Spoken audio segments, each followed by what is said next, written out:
How's it going, guys? Making another crypto video today. I know you guys love these. I was kind of waiting for, some stuff to happen, but there's been a lot of news lately, and the market is also kind of recovered, so I thought there'd be an interesting amount of stuff to talk about. Gonna look at, the price movement of some of the coins and tokens, and then talk about some news stories that I thought were pretty neat or maybe pretty bad. Just before we get started, I have to make the disclaimer. This is not financial, legal, or tax advice. I'm not a licensed advisor in any three of those categories. None of this is advice for you to buy or sell any of this stuff. So, do your own research and consult a professional before you make any financial, legal, or tax decisions. Now, as you guys probably know, if you follow crypto as much as you guys seem to indicate, it crapped itself pretty hard end of January. And I guess even before that was a pretty long downward trend that we haven't quite recovered from. But we were up at 64K in November, 66K even. Came down a lot, all the way down to about this past month. I think the bottom was around 32, 33K, judging from the charts. So, obviously, if you bought in that high, you're still down pretty heavy, but the price has recovered about 8 or 9 grand just in the past couple weeks, which I think is, pretty impressive price movement. I know it's crypto, but that's still pretty solid, especially for a lot of people who are, preaching that the sky was falling after all this, for it to at least come back up, even if it's just a little bit. And in the scheme of things, it's not in an awful spot. It was even lower back in July, which is crazy because NFTs are booming back here, so yeah. Bitcoin's not doing too bad. I think Ethereum is kind of following suit, although it's not as correlated anymore, I don't think. Yeah, you can see the 1 year chart looks completely different, and this is what I was talking about. It didn't die as much during June, July of this past year, probably because of the NFTs that are primarily on the Ethereum network. But since the beginning of the year, it's also kind of fell off a cliff. Not quite as much, but again, recovering in the past couple weeks here. And looks like as of right now, it's at about 2,900, down 5% for the day.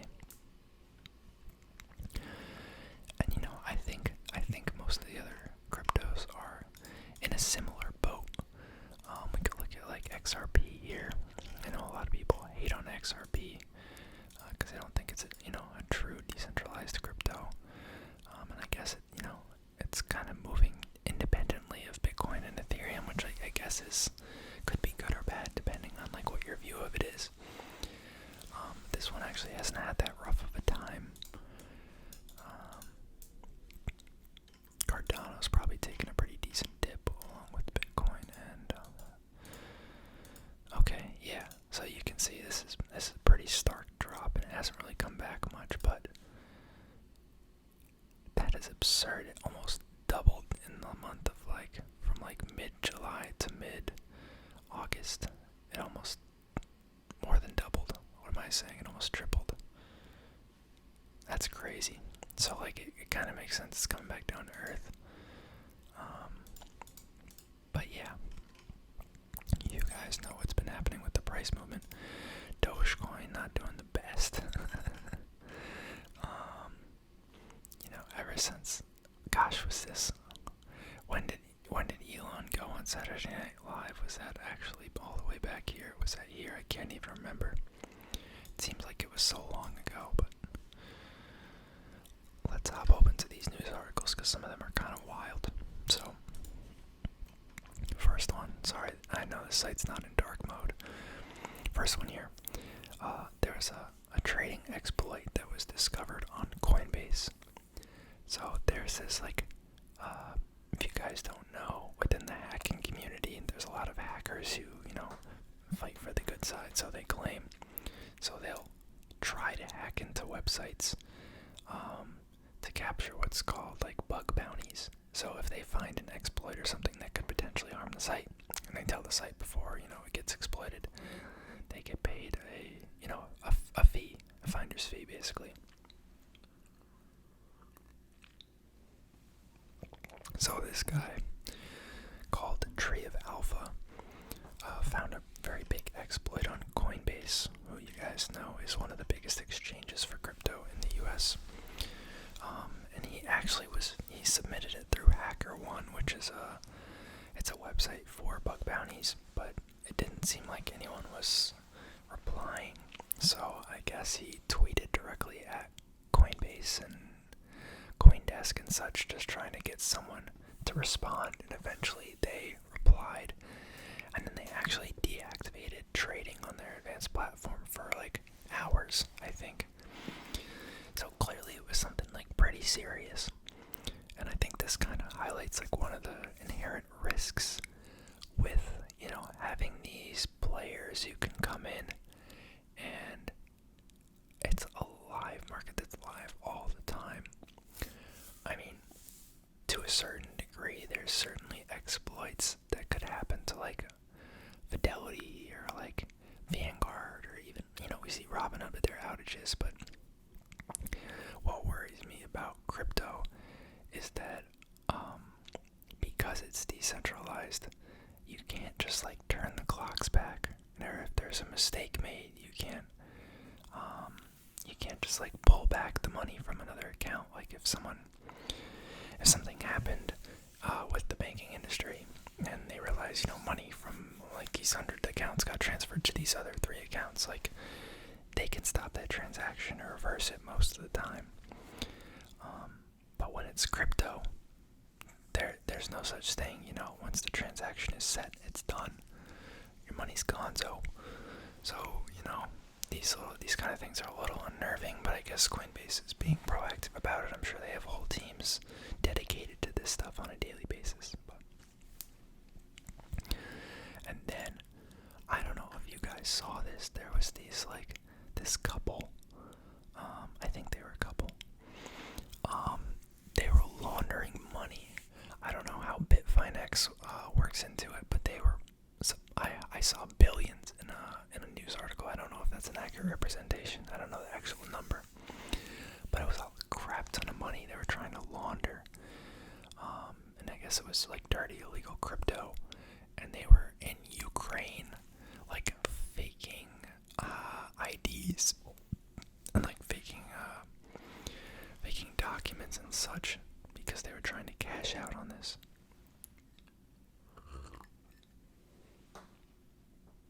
And she has like a bunch of weird like rap music videos that you can go and look up. Their names are I don't know how to say his first name, I'm not even gonna try. Dutch Lichtenstein and Heather Morgan. Very nice photo they've chosen here. Her rap moniker, Razzle Khan. $4.5 billion. Yeah, that's absolutely insane. I guess they're making a movie about it. Netflix has already ordered a docuseries to be made. That's actually hilarious. American filmmaker, blah blah blah. He's the one who made Tiger King, I guess. That's funny. I mean, like, I'll probably watch it when it comes out, but this is crazy. So they were trying to launder this money. What exactly did they get caught with? Hang on.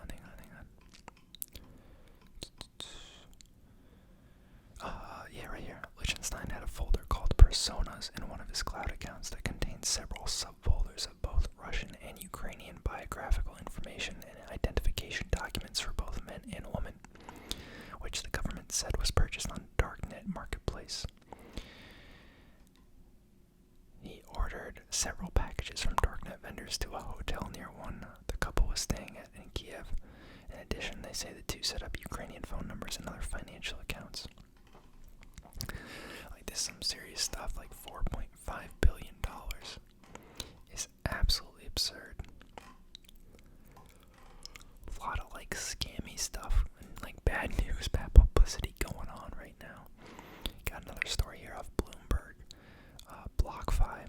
guys have heard of them. They have to pay $100 million to the SEC in a settlement for their, supposed high yield high APY savings accounts. I think they actually had to restrict them. It illegally offered a product that pays customers high interest rates to lend out their digital tokens. So I don't know what exactly they did that was illegal, because I know a lot of sites do this. So like, was there some customary, chain of command that they didn't follow that caused them to get in trouble for this? But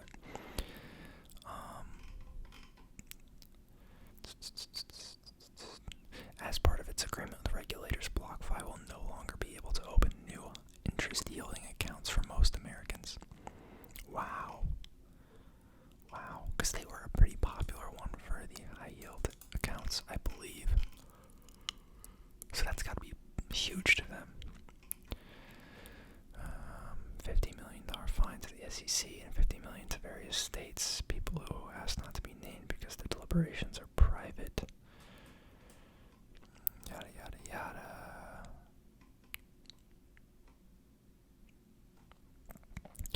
So, I guess the argument is that they were selling unregistered securities with undisclosed risks.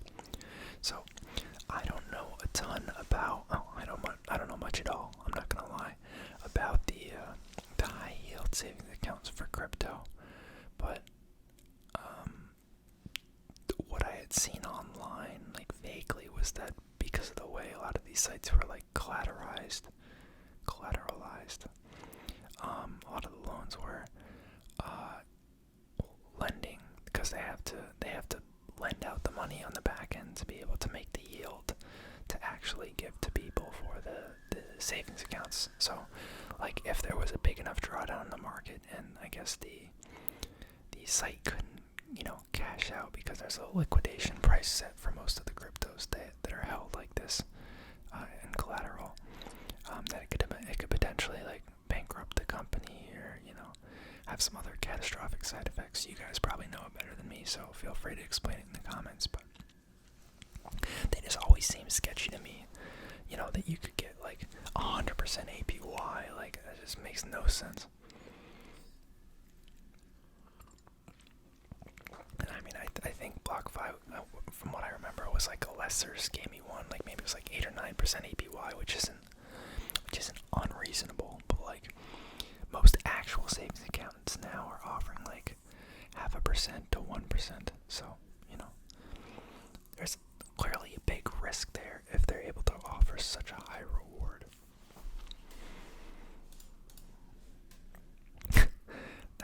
That's a nice photo. So yeah, I don't even know if I agree with this article. I just find it hilarious when news companies do this.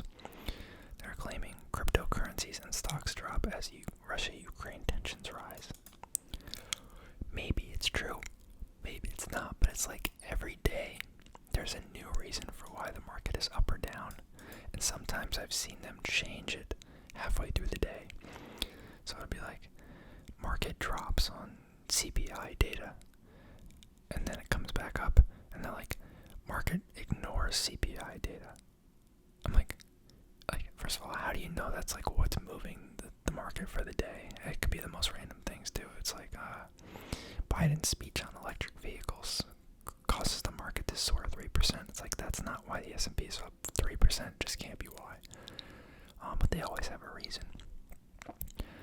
So I think this is, this kind of reminded me of that. Maybe this is like slightly better reasoning than, their typical headlines, but I don't know what their reasoning is for, picking it all on the Russia-Ukraine conflict.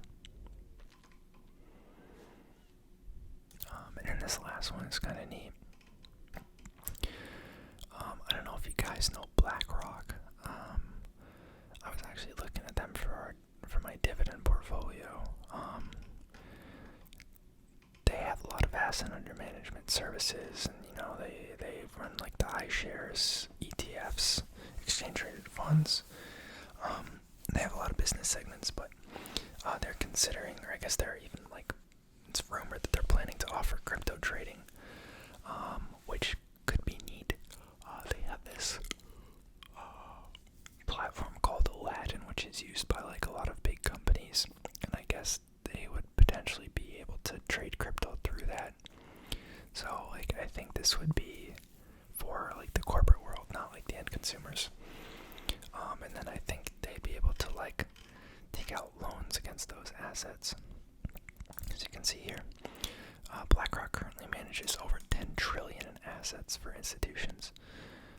They're planning on setting up a cryptocurrency space, client support trading with their own credit facility. So the credit facility kind of implies that people would be able to borrow from it.